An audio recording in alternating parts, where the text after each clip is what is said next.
அந்த தாயின் குமுறல் பாகம் 3. வணக்கம் நண்பர்களே. நிலாவில் கேட்கும் இதயங்கள். தன் அம்மா வீட்டில் தோழிகளுடன் விளையாடிக் கொண்டிருந்த போது அந்த 13 வயசு சிறுமி ஒரு நிமிடம் தான் ஒரு கர்ப்பிணி என்பதையே மறந்து போனாள். ஆனால் திடீரென ஏற்பட்ட மூச்சு திணறலும் அடி வயிற்றில் தெரிந்த பாரமும் அவளை மீண்டும் நிஜ உலகிற்கு இழுத்து வந்தன.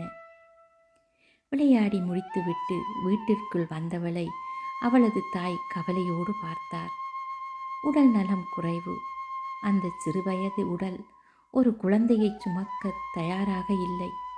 அடிக்கடி மயக்கம், கால்களில் வீக்கம் மற்றும் அதீத சோர்வு அவளை வாட்டியது.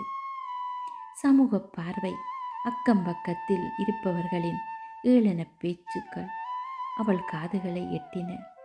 விளையாட வேண்டிய வயதில் இது தேவையா என்ற முணுமுணுப்புகள் அவளை குறுகச் செய்தது.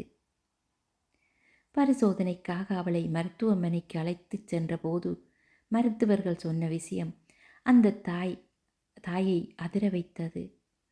இந்த குழந்தையின் எலும்புகள் இன்னும் முழுமையாக வளரவில்லை. பிரசவம் என்பது இவளுக்கு உயிருக்கே ஆபத்தாக முடியலாம். இவள் ஒரு குழந்தையை பெற்றெடுக்கவும் உடல் தகுதியை பெற இன்னும் பல ஆண்டுகள் வேண்டும். அவளது கணவன் வயதில் பெரியவன். அதை பற்றி பெரிய கவலை கொள்ளவில்லை. அவனுக்கு வாரிசு வேண்டும் என்பதில் மட்டும் குறிக்கோளாக இருந்தான். ஆனால் அந்த சிறுமிக்கோ தன் கையில் இருக்க வேண்டிய புத்தக பைக்குள் பதிலாக சுமக்க முடியாத ஒரு உயிரை சுமை இருப்பதை நினைத்து அழுகை மட்டுமே வந்தது. அந்த இக்கட்டான பிரசவ நேரத்தில் என்ன நடந்தது? அந்த சிறுமியும் அவள் குழந்தையும் பிழைத்தார்களா? அந்த உயிர் மக்கள் எடுத்த முடிவு என்ன என்பதை பார்ப்போம். யுத்தமும் பிரசவமும் ஒரு போராட்டக் களம். காடுகளுக்குள் ஓடிய நாட்கள். 9 மாத கர்ப்பிணியாக. ஒரு பக்கம் குண்டு சத்தங்கள், இன்னொரு பக்கம் உயிர் பயம். ஒரு சிறுமியாக உங்களுக்கு ஓடிப்பிடித்து விளையாடத்தான் தெரியும்.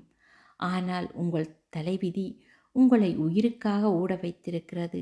அந்த பெரிய வயிற்றோடு மூச்சிறைக்க காட்டுக்குள் நீங்கள் தஞ்சம் புகுந்ததை நினைத்தால் கண்களில் நீர் வருகிறது. மரண விளிம்பில் ஒரு தேவதை.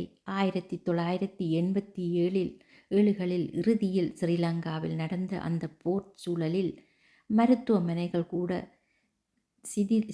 சிதிலடைந்து கிடந்தன. அந்த இக்கட்டான நிலையில் டிசம்பர் 25